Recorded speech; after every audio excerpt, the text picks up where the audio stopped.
Yeah, what's good, people? It's your man, KGM, KG Money. Hope y'all good. Yeah, as y'all know, this is the PLATOSPHERE. Generally speaking, hip hop is the soul, hip hop is the roots. This is a man empowerment platform. The ladies can benefit from this as well, but the focus is making men better. Because we got to be better. Because if the men are better, then the world is a better place. You got to cross your T's, dot your I's, and So if you're operating at optimal frequency, then you can be a lifeline to other people. But if you're not, if it's the opposite, then it's a problem. So that brings us to today's topic. Today we're gonna talk about, financial intelligence, as it relates. Because where I'm at right now, there's a lot of dudes, working in these companies. They're working extensive hours, working 10 hours a day, 12 hours a day, under extreme conditions, tight shifts, extreme weather conditions. So at the end of the working day, most of these dudes, they have goals. They don't want to work for the rest of their lives, but at the end of the day, when you get back from work, you're tired. You're tired, you can do nothing else. Most dudes, they just get back from work, they just want to watch TV or, get on, get on the phone, social media, eat some food and sleep. Because they're exhausted. They can't do shit. So now, that's where people like me come in, right? Because, because I know, because you're working, you're trying to save your money. But as we all know, saving your money is not going to get you to the next level. You understand? Investing your money is going to help. But you can't just invest your money. You got to know what you're investing your money into.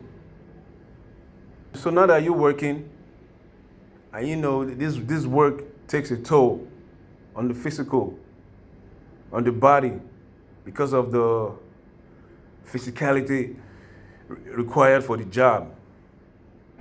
Even if it ain't physical, even if you're sitting at the office, you don't want to do that for life, because at the end of the day, I've seen people that worked and they worked until they retired. They got their retirement benefits and all that, but it wasn't able to sustain them for the rest of their lives. They ended up in difficulty. Even people that made it to executive positions, because I know personally people who made it to executive positions, down the line there was problems because they didn't make proper investments. They wasn't versed in money. So you got to study money. You got to make your money work for you, so that you can relax while your money is making money for you. You understand? It's not good to work for money. Maybe you can work for money for a short period, make some money, then you make your money work for you. But working long term for money, it doesn't help. So for those dudes, and for my young dudes coming up, my young dudes out of college, you just got out of college, you get in a job, you're trying to invest, it's the right thing to do. So for those dudes, and for my young OGs, even some OGs, that ain't got time, because you're trying to invest your money, you got to do extensive study, extensive research. But like I said, where I'm at right now in the desert, most dudes after work, they're exhausted. They're working 6 days a week. There's no time for research. You're working 6 days a week, you're working 10 hours, 12 hours, even more sometimes. Overtime and all that, so that you can make some extra. So the niggas don't have time to research. They don't have time, So this is for y'all. And disclaimer, I'm not a financial expert. I've done some research, so I'm gonna give you some points. So from those points, you can so instead of you going deep into the research, you can pick up on these points and check on them. So you don't have to do as much as you are supposed to do, because now I've done half of the job. So you just have to pick on these points, check on them, then you make your investments. Because it is always better if you're trying to make an investment. Maybe you're trying to buy some stock, get into crypto and all that. You take financial advice from an expert, from a financial expert, investment expert and shit like that. But it's gonna cost you. So now maybe maybe you ain't got the money, because you just have the a little extra, from your savings, because now you working, you got to pay your bills. After paying your bills, your personal upkeep, taking care of your family back home or whatever. So now you only got a little extra. So you ain't got money to pay for the expertise of a financial expert. So that's where I come in. So now you're getting this for free. So I'm gonna give you this. Then you can do your little research. You didn't have to do that much anymore. You dig? So now I'm gonna give you 15 points to take into consideration when you're trying to make this investment choice. So the first thing is, number one, does the company have product? Does the company have product or services with sufficient market potential? Does the product or service that the company is offering, does it have sufficient market potential to make possible a sizable increase in sale for years to come? Not just for next year, years to come. Because if you're making an investment, you're thinking 5 years ahead, 10 years ahead, 15 years ahead, 20 years ahead, 25 years. Because most people, they work for that long. So it's better as a young OG or as a young G, fresh out of college, you get your new job. It's better to start right there. So now you're thinking 20, because you out of college, you're like 22. So you're thinking, okay, by the time I'm 40, if I start investing now, by the time I'm 40, I should be sitting on a huge sum of money. Maybe by then you're gonna start having kids. You're gonna be considering marriage, and shit like that. And for the young OGs, them niggas, maybe in your early 30s, mid 30s, it's not too late to start. Okay, still start. Like I said, 5 years ahead, 10 years ahead. So the thing is, you guys to look at the company and the product. Does it look like something that's gonna be out there, that's gonna be making increased profit over the years? Okay, he made some profit this year. Is it gonna keep going over the years? That's what you gotta look at. So examples of this company, Facebook. So if you look at Facebook, over the years, the services, it kept getting better. Other companies were able to come, but because of their large market share, they was able to acquire Instagram and all that, and they was able to make things better. So even now, even though most people have gravitated towards Instagram, but Instagram is still under Facebook. It's still owned by Facebook. So the point is, you guys to look at the product. Like, okay, can this product can it increase in profit over the years? Is it capable of making profit for years to come, for 5 years, for a decade, 2 decades? So those are things you should look at, right? Because we're talking about investments. Because when you're talking investment, you're not thinking, 1 year, 2 years. You're thinking at least 5 years, 10 years, 15, 20, 25, shit like that. So that was the first point. The second point, does the management have the determination to continue to develop products or processes that will still further increase total sales potential when the growth potentials of currently attractive product lines have largely been exploited? So what that means is, this company now, they have a product. So I think this means diversification. Okay, so they have the product, like I said, maybe 5 years, 5 years after, they've made so much profit. People have gotten enough of the product. So now people are waiting for something new, Because because this generation that we are now, people have short attention spans. Facebook came, blew up. So people are like, oh, what's next? Okay, MySpace was first. Twitter, Facebook, then Instagram came. Then Snapchat. Now we got TikTok, we got Clubhouse, we got all that. So now does the company, does it have the potential to go into other products? When they've exhausted the potential of a particular product, this product has maximized, its profit. People have enjoyed it to the fullest. Because once you get to your peak, you can only go down. So now, after the product has been maximized, can they go to the next one? You understand? Can the company go into the next product? So now, so in this case, what do you look at? You look at if you're trying to invest in a company, you look at the policy of the company. In their policy, does it state that, from their statement, do you see that, okay, they have the intention of diversification? Can they go into other products? Are they putting money into research and development? Because you look at that budget as well.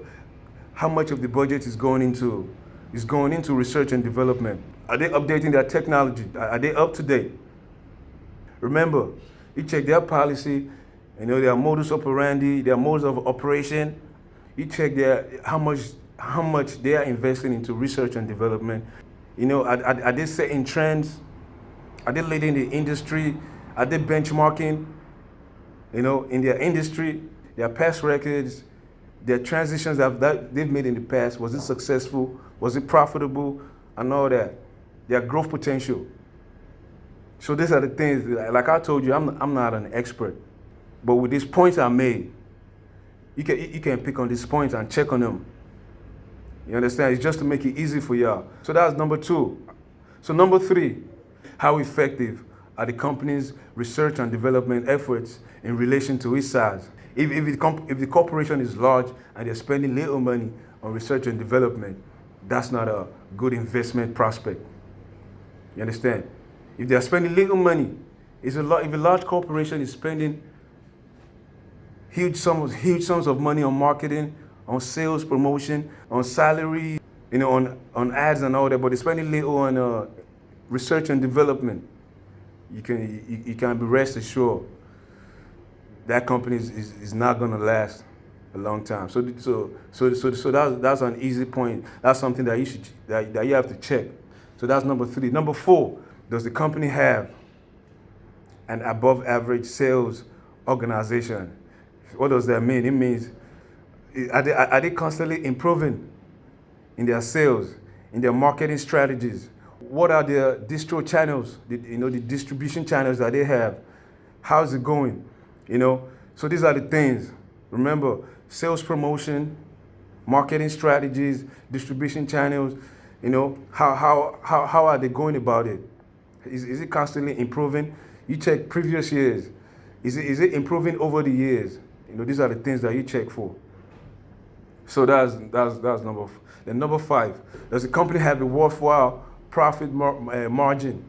Profit margin is the amount of cents. The simple breakdown. Amount of cents that is made from $1. For every $1, how much is being made from $1? After the cost and expenses, how much is being made from $1? How many cents is made? You understand? So that's just putting it in the layman's perspective, because profit margin, there's calculations to it. But like I said, I'm giving you the point. So the point is, you got to check the profit margin. Then it's up to you to check the calculations, because dividends are being paid based on earnings before interest and taxes. But that's another story. So that's number 6. So number 7, does the company have outstanding labor and personnel relations? What does that mean? I think that's self-explanatory. What is the attitude of the top management towards the workers? Are there frequent strikes? What is the public relation of the company like? His salary is being paid. according to industry standards or according to the work that has been done? Are they paying less than deserved? Are they paying on time? Are increases being made at a time that is supposed to, without the workers demanding it first? Because if you've been working with a company for a certain years and your output is proper, you're putting out, you're doing what you're supposed to do, according to the company's policy, when that time comes for your increase, for you to have increase in your pay, are they doing that without you asking, without you making demands, without the workers having to make noise about it? Does the company do what is the needful at the time that is right? Because companies that don't do this is most likely going to encounter problems. Problems is bound to happen, and this is going to affect investors' money. A company that doesn't pay salaries on time, a company that doesn't engage with its workers, a company that doesn't give the increase at the required times, a company that pays below industry standard, a company that is making above average profit, but is not paying above average salary. You understand? Maybe there's a department that is making above average profit, but the members of that department are not getting above average salary. You guys to look at these things. It's important. Companies that don't do these things, they're not gonna last. This has been proven. These are facts, right? Because I've experienced this personally, and the company went down. Eventually, they came back up later on, but they've not been able to get to that level that it was, just because they was taking the workers for granted. They wasn't paying our salaries on time. Eventually there was strikes. Eventually there was a riot. Niggas, bombarded the company, tore it down. So things like this happen. So that's number 7. Number 8. Does the company have outstanding executive relations? So does the executives of the company, are they working congruently? Because in the media, you see executives of the same company throwing shades at each other. But are the executives, are they in agreement? Because if they're in agreement, that means everybody has one mind. Because there's one goal. If everybody has one mind, then the goal is going to be achieved. And consistent profit is going to keep coming. But a house that is divided, the house is going to fall eventually. So the executives, do they have outstanding executive relations? So that's self-explanatory. Are they congruent in their actions, in their purpose? Stuff like that. Do they take advantage of growth opportunities? Maybe there's a worker, maybe there's an employee that has an idea, that's gonna benefit the company. Does the employee have access to be able to relay the idea to the top management? And is the top management, are they gonna listen? Are they gonna take this advice and use it for the betterment of the company and the investors, shareholders, and all that? So a company that does this, that has an open door, that listens to his employees' advice, his employees' opportunity propositions, those are the companies that you should invest in. Those are the companies that has the potential to make years and years of profit. So that's number 8. Number 9, does the company have debt to its management? Does it have debt to its management? What does that mean? It means like executive skills are needed. You understand? In taking advantage. This kind of related to the previous point. Does it have the open door policy for employees, to talk to them? Does the top management, do they engage with lower management, Because some companies, You can't even access the top management. They're like God. You can't get to them. They close stuff. Companies like that, they are not viable investments. They are not potential companies that someone should invest in because in that kind of environment, the workers won't put their best effort for the growth of the company. That's number 9. Then number 10, how good are the company's cost analysis and accounting controls?